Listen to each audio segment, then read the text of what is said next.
Pertanyaan kedua, Ayub 1 ayat yang ke-10.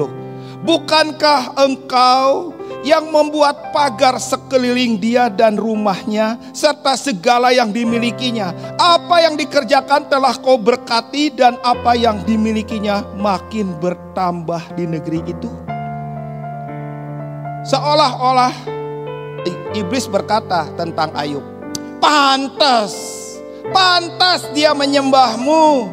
Coba lihat, engkau menjaganya, engkau melindunginya, engkau menambahkan banyak semuanya.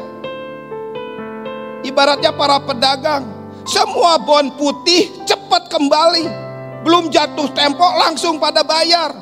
Rekening di bank banyak, semua utang di luar bayar semuanya. Gak ada proses produksi yang gagal, semuanya lancar.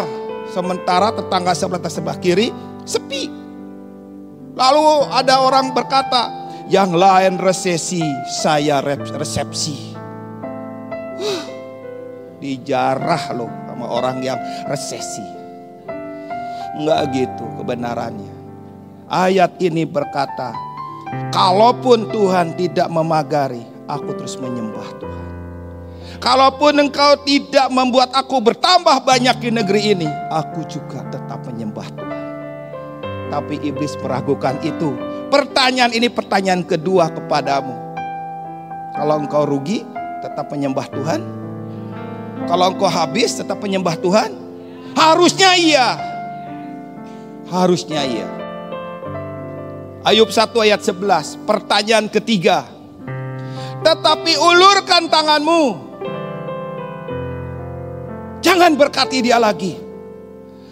Jangan dia dijagai. Jangan diberkati. Jangan dibikin tambah banyak. Jamahlah segala yang dipunyainya. Artinya buat dia mengalami sesuatu. Buat dia sakit. Buat dia macet. Buat dia celaka. Ayub pasti mengutuki engkau.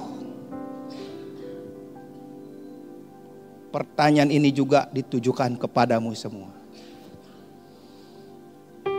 Apa yang terjadi?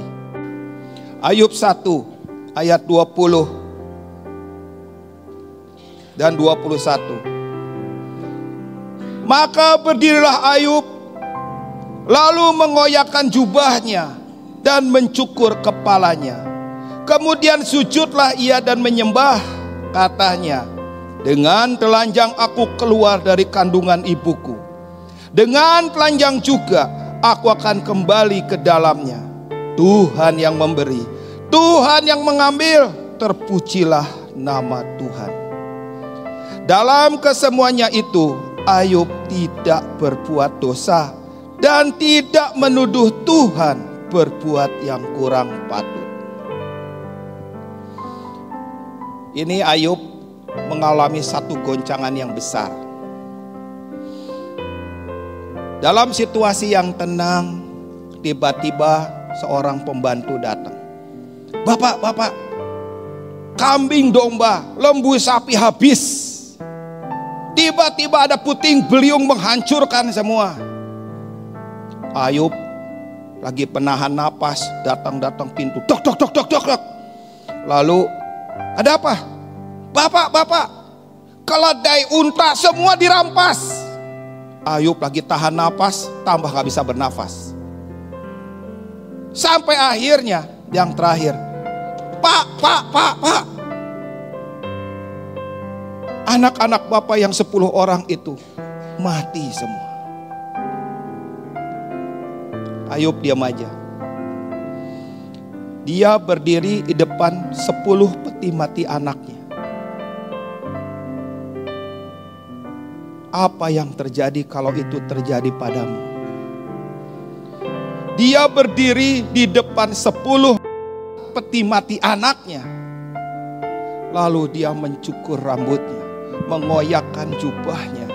Lalu dia sujud menyembah kepada Tuhan.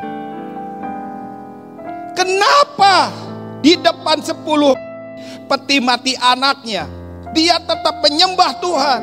Karena ada pondasi di dalamnya.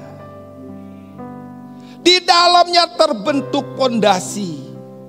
Di dalamnya terbangun, tertempa. Ada hadirat Tuhan yang melingkupinya sehingga dia saleh. Dia gak berani berkata yang jahat. Dia gak berani berkata yang tidak patut. Dia tidak mau mengatakan dan menyalahkan Tuhan. Anak Tuhan, kalau diberkati, tulis Tuhan baik. Tapi begitu mengalami satu, kenapa Tuhan, kenapa?